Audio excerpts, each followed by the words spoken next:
সমাধান সূত্রটি নৈতিক দ্বারা অর্জন করা যায়। নীতি হলো সূত্র সমাধান।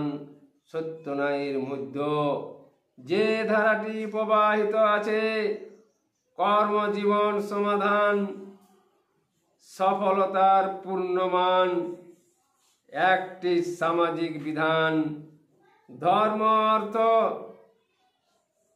রূপ লাবণ্য, গুণ মানে গণ্য, এই ধন অর্জিলে সফল অনিবার্য।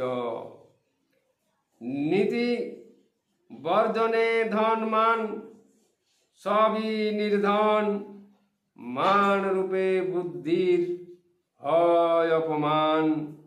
সমাধান সূত্রটি নৈতিক দ্বারা হয় পূর্ণমান।